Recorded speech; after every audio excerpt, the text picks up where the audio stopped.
ಮನಸಾರೆ ಕನ್ನಡ ಯೂಟ್ಯೂಬ್ ಚಾನಲ್ಗೆ ಸ್ವಾಗತ. ಸೌದೆ ಒಲೆಯಲ್ಲಿ ಮಾಡಿರೋ ಸ್ವೀಟ್ ಪೊಂಗಲ್ ತಿನ್ನೋದಕ್ಕೆ ನಾನಂತೂ ರೆಡಿಯಾಗಿದ್ದೀನಿ.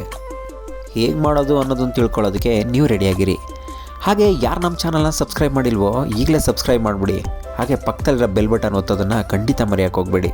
ಸೌದೆ ಒಲೆಯಲ್ಲಿ ಮಾಡೋ ಪ್ರತಿಯೊಂದು ಅಡುಗೆ ಕೂಡ ರುಚಿಕರ ಮತ್ತು ಆರೋಗ್ಯಕರವಾಗಿರುತ್ತೆ. ಹಾಗೆ ಇವತ್ತು ಸ್ವೀಟ್ ಪೊಂಗಲ್ನ ನಾವು ಸೌದೆ ಒಲೆಯಲ್ಲಿ ಮಾಡ್ತಾಯಿದ್ದೀವಿ.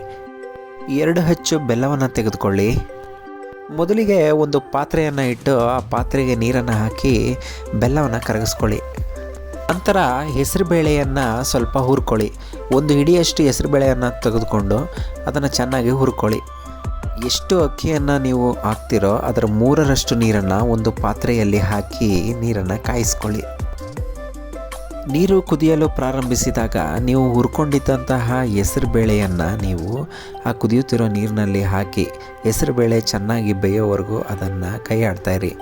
ನಂತರ ಅದನ್ನು ಮುಚ್ಚಿದ ಮೇಲೆ ಹೆಸರುಬೇಳೆ ಬೇಯೋವರೆಗೂ ವೆಯ್ಟ್ ಮಾಡಿ.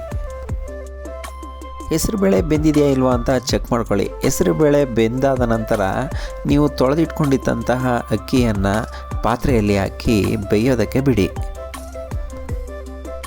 ಅಕ್ಕಿ ಮತ್ತು ಹೆಸರುಬೇಳೆ ಮಿಕ್ಸ್ ಆಗೋ ಥರ ಕೈ ಆಡಿಬಿಟ್ಟು ಅದನ್ನು ಹಾಗೆ ಬಿಡಿ. ನಂತರ ಅದನ್ನು ಮುಚ್ಚಿಡಿ.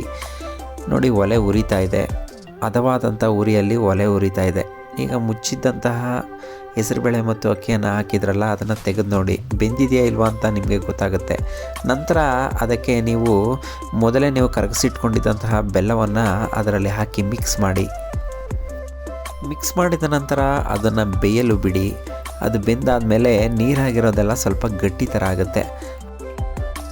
ಚೆನ್ನಾಗಿ ಬೆಂದ ಮೇಲೆ ನೀರು ಥರ ಇರೋದು ಸ್ವಲ್ಪ ಗಟ್ಟಿ ಆಗುತ್ತೆ. ಗಟ್ಟಿ ಆಗ್ತಾ ಇದ್ದಂಗೆ ಚೆನ್ನಾಗಿ ಬೆಂದಿರೋದು ನಿಮಗೆ ಗೊತ್ತಾಗುತ್ತೆ. ಅದಾದ ನಂತರ ನೀವು ಅದಕ್ಕೆ ತೆಂಗಿನಕಾಯಿಯನ್ನು ಸ್ವಲ್ಪ ಮಿಕ್ಸ್ ಮಾಡ್ಕೊಳ್ಳಿ. ತೆಂಗಿನಕಾಯಿಯನ್ನು ಮಿಕ್ಸ್ ಮಾಡಿಕೊಂಡು ಮತ್ತೆ ಚೆನ್ನಾಗಿ ಅದನ್ನು ಕೈ ಆಡಿ. ಈಗ ಸ್ವೀಟ್ ಪೊಂಗಲ್ಲು ಆಲ್ಮೋಸ್ಟ್ ರೆಡಿಯಾಗಿದೆ. ತೆಂಗಿನಕಾಯಿ ಮಿಕ್ಸ್ ಆದಮೇಲೆ ಇದಕ್ಕೆ ನೀವು ಹುರಿದಿಟ್ಕೊಂಡಿರುವಂತಹ ಗೋಡಂಬಿ, ದ್ರಾಕ್ಷಿ ಮತ್ತು ತುಪ್ಪವನ್ನು ಮಿಕ್ಸ್ ಮಾಡ್ಕೊಳ್ಳಿ. ತುಪ್ಪ ಹಾಕೋದ್ರಿಂದ ತುಪ್ಪದ ಫ್ಲೇವರು ಗಮ್ ಅಂತ ಚೆನ್ನಾಗಿ ಬರ್ತಾ ಇರುತ್ತೆ. ಅದರಲ್ಲಿ ಮಿಕ್ಸ್ ಆಗಿರುತ್ತೆ. ನೋಡಿ, ಇವಾಗ ಕಂಪ್ಲೀಟಾಗಿ ಸ್ವೀಟ್ ಪೊಂಗಲ್ ರೆಡಿಯಾಗಿದೆ. ಈ ಸ್ವೀಟ್ ಪೊಂಗಲನ್ನು ಬೆಂದಾದಮೇಲೆ ನಂತರ ಇದನ್ನು ಕೆಳಗಡೆ ಇಳಿಸ್ಕೊಳ್ಳಿ. ಇಳಿಸ್ಕೊಂಡಾದಮೇಲೆ ಸ್ವೀಟ್ ಪೊಂಗಲ್ ರೆಡಿಯಾಗಿದೆ. ಸೌದೆ ಒಲೆಯಲ್ಲಿ ಮಾಡಿದಂತಹ ಸ್ವೀಟ್ ಪೊಂಗಲ್ ರೆಡಿಯಾಗಿದೆ. ರುಚಿಕರವಾದ ಸ್ವೀಟ್ ಪೊಂಗಲನ್ನು ತಿನ್ನೋದಕ್ಕೆ ನಾವು ರೆಡಿಯಾಗಿದ್ದೀವಿ. ಬಾಳೆ ಎಲೆಯಲ್ಲಿ ಅದನ್ನು ಹಾಕ್ಕೊಂಡು ಬಡಿಸ್ಕೊಂಡು ತಿಂತಾಯಿದ್ರೆ ಅದರ ಮಜಾನೇ ಬೇರೆ. ವಿಡಿಯೋ ಇಷ್ಟ ಆಗಿದೆ ಅಂತ ಅಂದ್ಕೊತೀನಿ. ಯಾರಿಗೆಲ್ಲ ವಿಡಿಯೋ ಇಷ್ಟ ಆಗಿದೆ ಲೈಕ್ ಮಾಡಿ, ಶೇರ್ ಮಾಡಿ, ಕಾಮೆಂಟ್ ಮಾಡಿ.